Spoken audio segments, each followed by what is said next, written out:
Well, hello dear viewer. I think that I will be using this video as an introduction or summary of sorts in the future for my channel. So, welcome to my channel, on which you will find Fire Emblem Heroes content and probably not much more.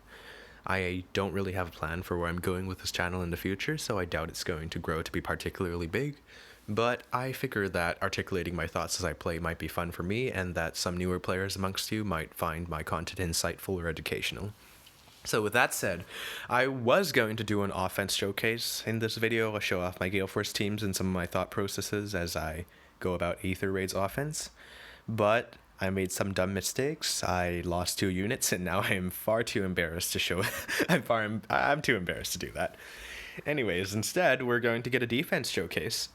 So let's go over the units first and I will explain how it goes. I'll explain how it works as we go. I have an absolutely disgusting Eliwood. I know, I'm sorry, I bought the Fey Pass. I don't regret it because look at these stats, man. He gets attack and speed +4, which is great from Fury 4, and the bulk, which never hurts.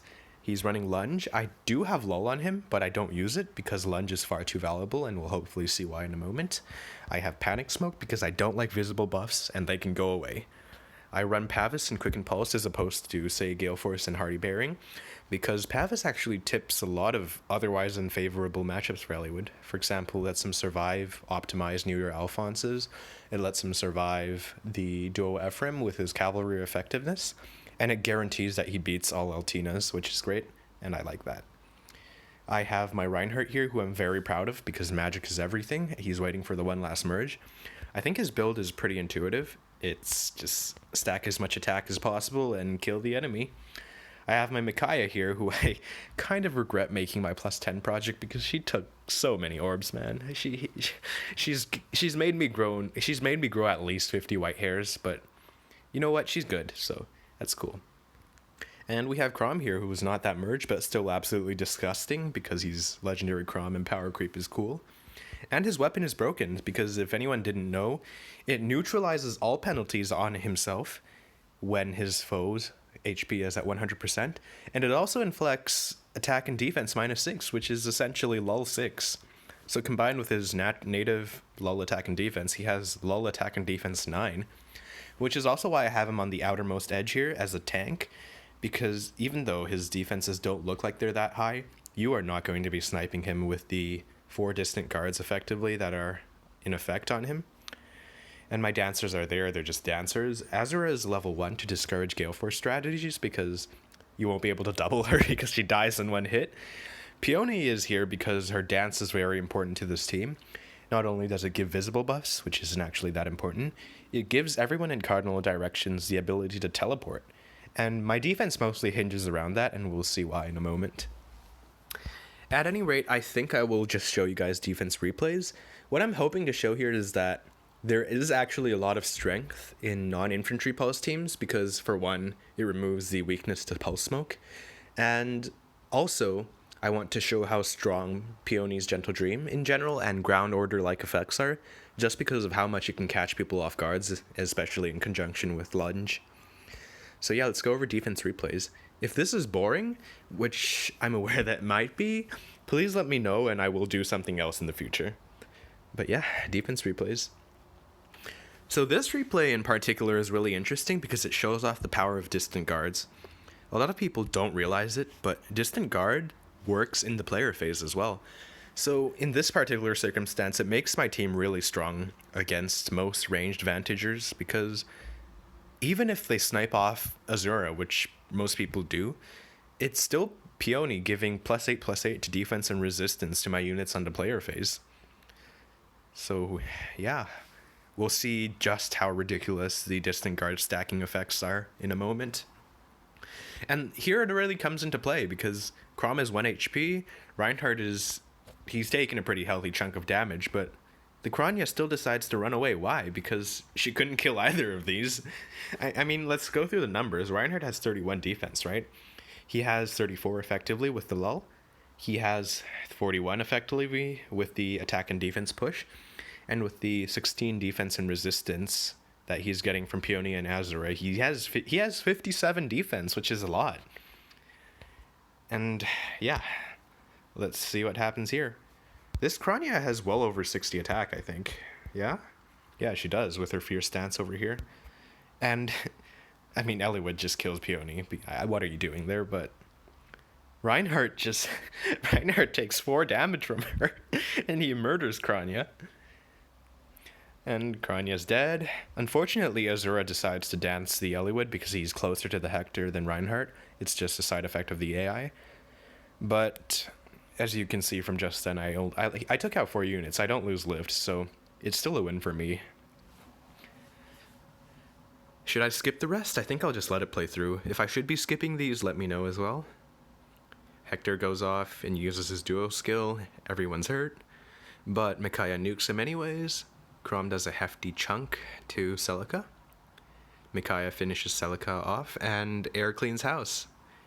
You know, with this type of circumstance, I like to think that it's a win-win situation because I don't lose any lift, and he still gets his lift, so everyone wins. Kind of. I don't know. I like to think that it's better to be optimistic, right? And let's move on to the next one. This should be another hit and run. I think that this should be enough to show what Distant Guard is doing for this team, because you'll see Reinhardt get into position and then not hit anyone and go back, and I'm pretty sure that's him hovering Reinhardt over Chrom and realizing he's not doing any damage. The Chrom here, under the effects of all the Distant Guard, I believe, has something around 56 effective resistance, because he's ignoring the debuff. He's got his bond, he's got his weapon debuffing the enemy's attack, he's got his lull, and he's got all the distant guards, excuse me. But yeah, Reinhardt looks at Chrom, decides, nope, I don't want to do that, so he goes and takes out the shrine. And I think he tries Nino here. Does he? Yep, he tries Nino. He realizes Nino doesn't work either. And he probably gives up and just throws Nino out there, which doesn't go well for the poor girl. I mean, she does her best, right? But Eliwood, with his attack and type advantages, he's just going to murder her. I'm sorry, Nino. And here we also see some nice synergy between Micaiah's B skill and the map in general, because while she isn't going to be hitting the tank usually, who has a lot of resistance, she will be hitting the backline airs and the backline peonies. And because if the tank dies to Eliwood or Reinhardt or Chrom, Micaiah is going to be set to advanced mode, so she's going to jump past Peony thanks to the teleport. She's going to get danced by Legendary Azura, get 3 movement, and have access to all of the debuffed targets in the backline. And when she attacks someone with the attack -6 and speed -6 buffs, she gets very scary. And this is because of her perf. So she's effectively getting +6 to her own attack, and she's also getting a 12-point speed swing because of the 6-point debuff on the enemy and 6-point in-combat buff to herself. And that in conjunction with her pretty sizable attack and her nice bulk on initiation thanks to Sturdy Impact and Sturdy Blow, yeah, she's going to be killing backlines, and I like it. I think he surrenders here. Excuse me. And yeah, I think I'll skip past a couple of these and show why Peony's dance and lunge and the teleportation is so nice for my team. I will skip to someone who did really well against my team. I will give him credit, he has an awesome Ike, but I don't think this win on his part was... I think it was some luck, because pay attention to the statue over here. I didn't think it'd block anyone, but it did, and I think that saved a lot of his units. So what he does is he probably goes, ooh, look at all this blue, because it is a lot of blue, and figure that a green tank would do a good job against this. Spoiler alert, it really doesn't, but yeah. So first thing that happens is Eliwood rallies, obviously.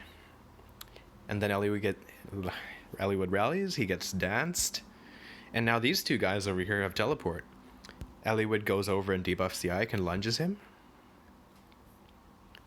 I think, yep. And now that Ike is here, notice that Reinhardt has access to Ike, Chrom has access to Ike, and so too does Micaiah. And more than that, whoever goes over onto this tile to attack, say Reinhardt, he's going to be under the effect of 1 joint drive attack, 2 joint drive attack, 3 joint drive attack, 3 joint drive attacks, and 1 drive attack. That's plus 15 attack, which is a lot, and it's going to hurt. At any rate, this bike is debuffed to hell. I mean, poor bike. Look at this. Micaiah is going to murder him.